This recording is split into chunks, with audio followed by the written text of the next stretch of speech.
नमस्कार। आज बात करते हैं 20वीं सदी की एक ऐसी घटना की जिसने सच पूछिए तो पूरी दुनिया का नक्शा ही बदल कर रख दिया। जी हाँ, हम बात कर रहे हैं रूसी क्रांति की। एक ऐसी कहानी जिसने इतिहास को एक बिल्कुल नया मोड़ दे दिया, हमेशा के लिए। लेकिन यहाँ सबसे बड़ा सवाल यही है। सोचिए, एक राजवंश जो 300 सालों से राज कर रहा था, वो सिर्फ एक हफ्ते में ताश के पत्तों की तरह कैसे बिखर गया। चलिए इसी सवाल का जवाब ढूंढते हैं। हम इस पूरी कहानी को 6 हिस्सों में समझेंगे। शुरुआत करेंगे उस ढहते साम्राज्य से, फिर देखेंगे जनता का विद्रोह, सरकार में फैली अराजकता, लेनिन का उदय, एक नए राज्य का बनना, और आखिर में इस क्रांति की लंबी परछाई को समझेंगे। तो चलिए शुरू करते हैं। देखिए, कोई भी क्रांति ना रातों रात नहीं होती। इसके बीज बहुत पहले बो दिए गए थे। रूस का साम्राज्य बाहर से जितना मजबूत दिखता था, अंदर से उसकी नींव उतनी ही खोखली हो चुकी थी। तो आखिर दिक्कतें थी क्या? जरा सोचिए। एक तरफ तो जार का निरंकुश शासन था, मतलब पूरी की पूरी पावर बस एक आदमी के हाथ में, और दूसरी तरफ आम लोग, किसान, मजदूर, जो गरीबी और भयंकर असमानता की चक्की में पिस रहे थे। कुछ सुधार की कोशिशें हुई तो, पर वो ऊंट के मुंह में जीरे जैसी थीं, बहुत कम और बहुत देर से। और इस सुलगती आग में घी का काम किया प्रथम विश्व युद्ध ने। ये वो आखिरी चिंगारी थी जिसने सब कुछ जलाकर राख कर दिया। भारी नुकसान, खाने की किल्लत और एक बर्बाद होती अर्थव्यवस्था। अब लोगों के सब्र का बांध पूरी तरह टूट चुका था। और फिर आया फरवरी 1917, वो पल जब लोगों का सालों का दबा हुआ गुस्सा एक सैलाब की तरह सड़कों पर फूट पड़ा। इतिहास में इसी को फरवरी क्रांति का नाम दिया गया। यहां से घटनाएं इतनी तेजी से घूमी कि किसी को यकीन नहीं हुआ। जो शुरुआत सिर्फ रोटी के लिए हुए दंगों से हुई थी, वो कुछ ही दिनों में एक पूर्ण प्रबुद्ध विद्रोह बन गया। और सबसे बड़ा मोड़ तब आया जब सेना ने अपने ही लोगों पर गोली चलाने से मना कर दिया, और वो भी प्रदर्शनकारियों से जा मिले। खेल खत्म था। और इसी के साथ 300 साल पुराने रोमानोव राजवंश का अंत हो गया। लेकिन ये कहानी का अंत नहीं था। जार तो चले गए, पर रूस की मुश्किलें अभी खत्म नहीं हुई थीं। सच तो ये है, अब एक और भी ज्यादा खतरनाक दौर शुरू होने वाला था। जार के जाते ही एक पावर वैक्यूम, यानी सत्ता का एक बहुत बड़ा शून्य पैदा हो गया। अब सवाल ये था कि देश कौन चलाएगा, और इसी सवाल ने पूरे देश में अराजकता और कन्फ्यूजन का माहौल बना दिया। उस वक्त रूस में एक बहुत ही अजीब सिचुएशन बन गई। कहने को तो दो सरकारें एक साथ चल रही थी। एक थी ऑफिशियल टेम्पररी सरकार, और दूसरी तरफ थी पेट्रोग्राद सोवियत, जो मजदूरों और सैनिकों की एक पावरफुल काउंसिल थी। असल में सड़कों पर, फैक्ट्रियों में असली कंट्रोल इन्हीं का था। और दिक्कत ये थी कि ये दोनों हर मुद्दे पर एक दूसरे के खिलाफ थे। नतीजा, पूरा देश एक तरह से पैरालाइज हो गया था। तो ये अस्थायी सरकार फेल क्यों हुई? सीधी सी बात है, क्योंकि इसने वो कोई भी काम नहीं किया जो लोग चाहते थे। लोग युद्ध खत्म करना चाहते थे, सरकार ने युद्ध जारी रखा।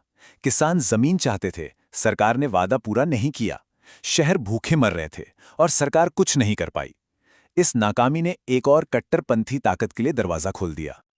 और इसी अफरा तफरी और कंफ्यूजन के बीच एंट्री होती है व्लादिमीर लेनिन और उनकी बोल्शेविक पार्टी की। लेनिन एक शातिर नेता थे। उन्होंने सरकार की कमजोरी को पहचान लिया था, और वो इस मौके का पूरा फायदा उठाने के लिए तैयार थे। और लेनिन का नारा, वो तो एक मास्टर स्ट्रोक था। सिर्फ 3 शब्द, शांति, भूमि और रोटी। लेकिन ये 3 शब्द इतने शक्तिशाली थे कि इन्होंने लाखों भूखे, थके हुए और युद्ध से परेशान रूसियों के दिलों को सीधा छू लिया। ये वही था जो हर कोई सुनना चाहता था। अब देखिए, फरवरी क्रांति तो एक तरह से अपने आप हुई थी, लेकिन अक्टूबर क्रांति एक पूरी तरह से प्लान्ड ऑपरेशन था।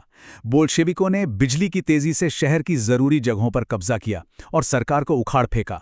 उन्होंने सिर्फ वादे नहीं किए, उन्होंने सीधे सत्ता अपने हाथ में ले ली। लेकिन सत्ता पर काबिज होना एक बात थी, और उसे बनाए रखना बिल्कुल दूसरी। बोल्शेविकों की जीत ने देश को एक भयानक गृह युद्ध में धकेल दिया। एक ऐसा युद्ध जिसने रूस को सालों तक खून से नहला दिया। अब पूरा देश 2 खेमों में बंट चुका था। एक तरफ थी बोल्शेविकों की रेड आर्मी, और दूसरी तरफ उनके सभी दुश्मनों की मिलीजुली व्हाइट आर्मी। इसमें राजशाही के समर्थक भी थे, लोकतंत्रवादी भी थे, और उन्हें बाहर की ताकतें भी सपोर्ट कर रही थी। ये एक बहुत ही क्रूर लड़ाई थी। इस जंग को जीतने के लिए बोल्शेविकों ने एक बेहद कठोर नीति अपनाई, जिसे वॉर कम्युनिज्म कहते हैं। इसका मतलब था कि उन्होंने पूरी अर्थव्यवस्था पर कंट्रोल कर लिया और अपनी सेना को खिलाने के लिए किसानों से जबरदस्ती अनाज छीनना शुरू कर दिया। इससे आम लोगों को बहुत तकलीफ हुई, पर रेड आर्मी लड़ती रही। और आखिरकार लगभग 3 साल की भयानक लड़ाई के बाद रेड आर्मी की जीत हुई। इसकी वजह थी उनका बेहतर संगठन और एक साफ मकसद। अब पूरे रूस पर बोल्शेविकों का एक छत्र राज कायम हो चुका था। तो इस पूरी उथल-पुथल का नतीजा क्या निकला? इस क्रांति की गूंज सिर्फ रूस तक ही सीमित नहीं रही, इसकी परछाई बहुत लंबी थी, जिसने पूरी दुनिया पर असर डाला। आइए देखते हैं कैसे। इसके जो फौरी असर हुए वो जबरदस्त थे। सदियों पुरानी राजशाही खत्म हो गई। उसकी जगह एक समाजवादी राज्य ने ले ली। रूस पहले विश्व युद्ध से बाहर हो गया और 1922 में सोवियत संघ यानी यूएसएसआर का जन्म हुआ। रूस अब कभी पहले जैसा नहीं होने वाला था। लेकिन इसका असर सिर्फ रूस तक नहीं था। इस क्रांति ने दुनिया भर के कम्युनिस्ट आंदोलनों को प्रेरित किया और इसी ने अमेरिका और सोवियत संघ के बीच दशकों तक चलने वाले कोल्ड वॉर की नींव भी रखी। ये एक ऐसी घटना है जिसकी गूंज आज तक सुनाई देती है। और ये सब हमें एक आखिरी और बहुत ज़रूरी सवाल पर लाकर खड़ा कर देता है। रूसी क्रांति ने एक जालिम शासन का अंत तो किया, लेकिन उसकी जगह एक और तानाशाही की शुरुआत हुई। इस पूरी प्रक्रिया में लाखों लोगों की जानें गईं। तो सवाल ये है कि बदलाव लाने की कीमत कब बहुत ज़्यादा हो जाती है। इस पर सोचिएगा ज़रूर। हमारे साथ जुड़ने के लिए शुक्रिया।